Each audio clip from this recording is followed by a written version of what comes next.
बिस्मिल्लाहिर्रहमानिर्रहीम। अस्सलाम वालेकुम नाज़रीन किराम। प्रोग्राम कश्मीर टुडे के साथ आपका मेज़बान आसिफ इकबाल आपके साथ हाजिर है। और आज हम प्रोग्राम में जिस मौजू पर गुफ्तगू करेंगे है पाकिस्तान में अमन और अमान की बिगड़ती सूरत हाल और लाइन ऑफ कंट्रोल की खिलाफ वर्जियाँ। और मेरे साथ मौजूद है काफ़ी टाइम के बाद एक बार फिर शहजाद मल्लब अलमारूफ पोलापेंडू कॉलमिस्ट है, और पहले भी मेरे प्रोग्राम में आते रहे हैं। एक बार फिर प्रोग्राम में खुशामदीद कहते हैं। बहुत शुक्रिया सर इकबाल साहब। और कश्मीर टुडे में जो आपका मौजू है माशाल्लाह बड़ा जानदार मौजू है। करंटली अगर हम देखते हैं तो पाकिस्तान के और कश्मीर के जो हालात हैं वो बड़े तशवीशनाक हैं, बल्कि हालत जंग नज़र आती है। ईद का दूसरा रोज था और भारत की तरफ से लाइन ऑफ कंट्रोल की खिलाफवर्जी की गई, जिस पर आज हम बैठे हुए हैं बात करेंगे। और दूसरी तरफ हम अगर बात करें कि पाकिस्तान में जो अमन और अमान की बिगड़ती सूरत हाल है उस पर भी गुफ्तगू करेंगे।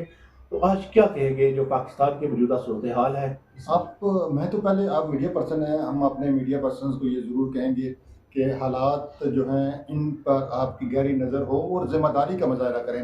हमारे पॉलिटिशियन तो नहीं कर रहे और हमारी ख़ास तौर पर अपोजिशन तो नहीं कर रही, लेकिन जो गनामनी साजिश है, जैसे आपने देखा कि वो जो ट्रेन का वाक़या हुआ बलूचिस्तान में, जाफर ट्रेन का, और उस वहाँ से लेके फिर जिस तरह से वहाँ पर कत्लेआम हुआ बलूचिस्तान में, फिर KPK में वारदातें हुई, हमारी जो मगरबी सरहद है तालिबान के साथ, वहाँ पे जो झड़पें जारी हैं। अभी भारत वहाँ से शुरू होके अभी यहाँ पे कंट्रोल लाइन पे आ गया। चारों तरफ से एक तरह से पाकिस्तान पे प्रेशर डाला जा रहा है, और ये वो घिनौनी वारदातें हैं जो पाकिस्तान के ख़िलाफ़ मैं समझता हूँ भारत का ऐलान जंग है। और अफसोसनाक बात यह है कि इस जंग को बाज़ हमारे पाकिस्तानी भाई जो हैं, हमारी जो बाज़ पाकिस्तानी सियासी पार्टियाँ हैं, बाज़ हमारे जो मीडिया पर्सन हैं, नाम नहाद एंकर हैं जो बड़े चैनल पे बैठे हुए हैं, वो इस सूरत को इंजॉय कर रहे हैं। वो इस पर पाक फ़ौज पे तनकीद करते हैं, इन वाक़यात को हुकूमत की नाकामी करार देते हैं, इन वाक़यात को वो उनकी बातों से लगता है कि वो शायद खुश हैं इन मामलात में। और लेकिन वक्त ऐसा है कि हमें आसिफ इकबाल साहब हमें मुत्तहिद होने की जैसा देखिए फाटा हो, बलोचिस्तान हो, किसी जगह पे कोई वाकयात होते हैं उसका डायरेक्ट असर जो है वो आज़ाद कश्मीर पर पड़ता है और लैंड ऑफ कंट्रोल की तरफ से पड़ता है। और भारत जो है वो इस चीज़ का फ़ायदा उठाते हुए यहाँ पर भी दरअंदाजी करता है। लैंड ऑफ कंट्रोल पर जो हालिया ईद के दूसरे दिन वाकयात हुए, हमारे कश्मीरी भाई जो है वो जख्मी और शहीद भी हुए, इस हवाले से आप क्या बोलते हैं? आपने बजा फरमाया कि वाकई पाकिस्तान अगर कमज़ोर होगा तो मसला कश्मीर डायरेक्टली मुतासर होगा। आज तक जो कश्मीरियों को आज़ादी नहीं मिली, जो उनको उनकी मंजिल आज़ादी अभी दूर दिखाई देती है, उसकी बुनियादी वजह यह है कि पाकिस्तान के ख़िलाफ़ नेशनली भी और इंटरनेशनली भी बहुत सारी साजिशें होती रही हैं। पाकिस्तान को कमज़ोर करने की कोशिश की जाती रही है। पाकिस्तान को 2 लाख कर दिया गया, और बहुत सारी जो गैर मुल्की एजेंसीज़ हैं वो यहाँ पर पाकिस्तान के अंदर दहशतगर्दी करवा के यानी वो पाकिस्तान को कश्मीर पे जो पाकिस्तान का मौक़िफ़ है उससे पीछे धकेलने के लिए एक तरह की ये वारदातें होती रही हैं। और हम जो कश्मीरी हैं, आप जो कंट्रोल लाइन पे बसने वाले हमारे लोग हैं, उनको तो इस बात का कामिल यकीन है कि पाकिस्तान मजबूत होगा तो कश्मीर मजबूत होगा।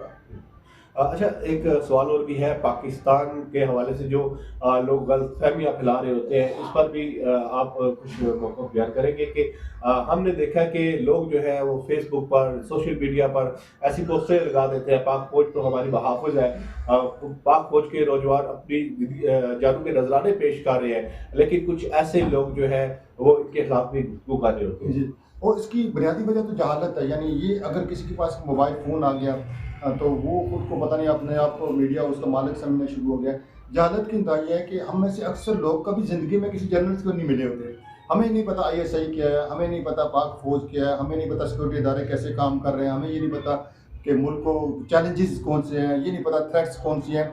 हम सिर्फ एक मोबाइल के सहारे पे पता नहीं क्या क्या बने फिरते हैं। और ये मैं तो इसको बकवासियात ही कहूँगा, जो इस तरह के यूट्यूबर हैं, जो इस तरह के, चाहे कोई हमारा सीनियर जर्नलिस्ट या एंकर भी इस तरह की गैर जिम्मेदारी का मुजाहरा करता है, कौमी सलामती पे बात करता है, पाक फ़ौज पे बात करता है, और उसकी बातें, उसके अल्फाज अगर मुल्क दुश्मनों के लिए यानी करामत साबित होते हैं, तो ऐसे बंदे को मैं अक्लमंद तो नहीं कहूँगा, कभी भी दानिशवर या जर्नलिस्ट या उसको मैं एंकर नहीं कहूँगा। ये मुल्क दुश्मन लोग हैं, और इनको इस हालात में, जैसे आप लोग जिम्मेदारी का अदराक की टीम मुजाहरा करती है, इन हालात में یہ یعنی یہ ہے کہ ان لوگوں کو ذمہ داری کا مظاہرہ کرنا چاہیے. عوام کے لیے بھی ہم یہی پیغام دیں گے.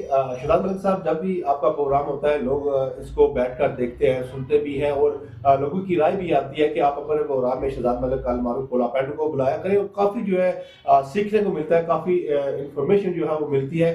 عوام کے لیے آپ کیا پیغام دیں گے کہ عوام کی اس صورتحال پر کیا ذمہ داری بنتی ہے, کہ عوام کیسے ذمہ داری؟ بالکل آصف صاحب, بہت اچھا آپ نے سوال کیا. جن لوگوں نے 16 دسمبر 1971 نہیں دیکھا, جن لوگوں نے 65 کی وار نہیں دیکھی, جن لوگوں نے, جو ہماری یوتھ ہے, بچے ہیں, ان کو یہ نہیں پتا کارگل وار جب ہوئی تھی تو کیا حالات تھے, ان لوگوں کو ہم یہ بتاتے ہیں کہ جو آج کے حالات ہیں یہ سمجھ لیں پاکستان کی ایک اور طرح کی جنگ ہے.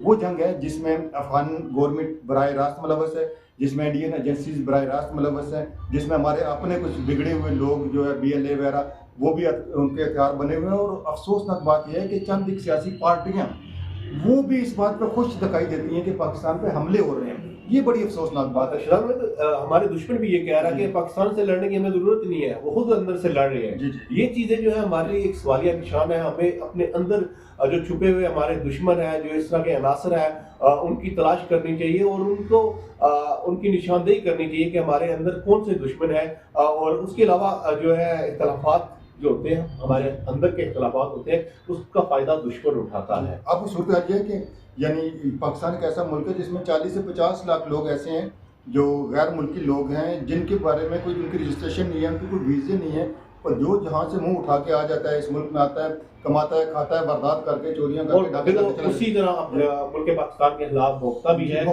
ٹھیک ہے, اگر ابھی آپ دیکھیں کہ جو افغانستان افغانیوں کا انخلا ہے, اس حوالے سے آپ جی بہت اچھا کام کر رہی ہے. بہت پہلے ہو جانا چاہیے تھا. دیکھیں ایک ملک ہے, وہاں پہ راہ کا ہیڈ کوارٹر آ کے بنا لیا افغانیوں نے, وہاں پہ راہ وہاں بیٹھ کے پاکستان کے خلاف اور چین کے خلاف وہاں پہ وارداتیں کر رہی ہے. وہ کہاں سے ہمارا بھائی ملک ہے؟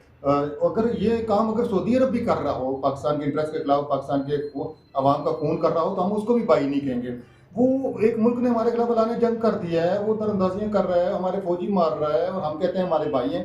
بالکل ان کو نکالنا چاہیے, اور عوام کی یہ ذمہ داری بنتی ہے. جہاں جہاں کوئی غیر ملکی کسی کا کرایہ دار ہے, کہیں بھی کسی کے محلے میں رہ رہا ہے, گلی میں رہ رہا ہے, اس پر نظر رکھیں. پاک فوج کو بتائیں, پولیس کو بتائیں.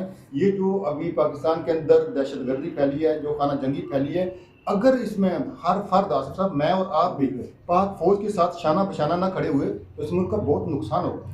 ہمیں اپنی فوج کے ساتھ اور ان کے شانہ بشانہ کھڑا ہونا چاہیے, اور اپنی صفوں میں چھپے دشمنوں پر نظر رکھنے کی ضرورت ہے, اور اپنے اختلافات جو ہے ان کو بلانا چاہیے. اور جب تک کشمیر آزاد نہیں ہوتا ہم آواز اٹھاتے رہیں گے. اپنے میزبان آصف اقبال اور شہزاد ملک کو اجازت دیجیے. اللہ نگہبان.